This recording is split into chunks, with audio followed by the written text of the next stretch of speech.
Hi guys, my self doctor Shilpa Batheja और आज हम लोग डिस्कस करने जा रहे हैं रिलेशन बिटवीन सर्कमइंसिजन एंड एचआईवी। ठीक है, अब सर्कमइंसिजन एंड एचआईवी का रिलेशन बताने से पहले मैं आपको बताना चाहूंगी सर्कमइंसिजन होता क्या है।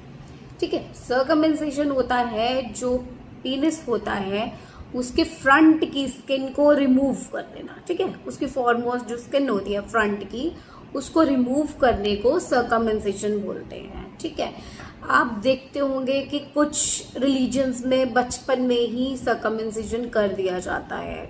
ठीक है, आप देखते हो मुस्लिम रिलीजन हो गया, उनमें सर्कमइंसिजन बचपन में ही किया जाता है, हिंदूज में नहीं किया जाता, सिखिज्म में नहीं किया जाता। ठीक है, उनका एक रीज़न है अपना सर्कमइंसिजन का। रीज़न क्या है कि अगर आप बच्चे की स्किन पे फ्रंट में सर्कमइंसिजन कर देते हैं तो उसमें आपका इन्फेक्शन कम रहता है। अब मैं आपको उसका रीज़न बताती हूँ और that is related to HIV also. अब क्या है, जब आपकी फ्रंट की स्किन को उतार दिया जाता है तो वहाँ पे मॉइस्चर जो होता है वो कम रहता है। मॉइस्चर कम होने की वजह से वहाँ पे कोई भी तरह का बैक्टीरिया या वायरस कम फ्लरिश करता है।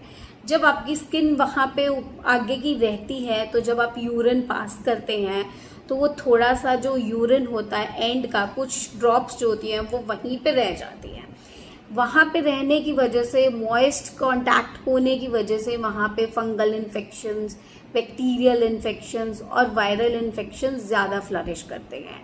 जब आपका फ्रंट का फोर स्किन उतर जाता है तो उसमें क्या होता है, आपका एंट्री पॉइंट जो होता है वो एक तो क्लीन रहता है ड्यूरिंग सेक्स। ठीक है, दूसरा उसके अंदर मॉइस्चर जो होता है वो कम रहता है, तो कोई भी आपका बैक्टीरियल इन्फेक्शंस हो गए, फंगल इन्फेक्शंस, वायरल इन्फेक्शंस भी उसके ऊपर चिपकता नहीं है। उसके वहाँ पे जो रिसेप्टर सेल्स होते हैं वो भी कम हो जाते हैं। इसीलिए सर्कमइंसिजन इज़ वेरी गुड ऑप्शन कि मेन में कि वो एचआईवी से दूर रहने के लिए बहुत बढ़िया ऑप्शन है। जब आप पेशेंट की स्किन को सर्कमइंसाइज कर देते हैं तो वहाँ पे बैक्टीरियल इन्फेक्शन, आपका सब टाइप के इन्फेक्शंस का फ्लरिशनेस कम हो जाती है। मॉइस्टनेस कम रहेगी तो इन्फेक्शन जो है वो हमेशा कम रहता है। इसीलिए आपको इंटीमेट वॉशेस के लिए प्रिस्क्राइब करते हैं डॉक्टर्स हम लोग। आपको कोई भी आता है पेशेंट, इचिंग है या इन्फेक्शन है, फंगल इन्फेक्शंस हो गए हैं, सफ़ेद पानी गिर रहा है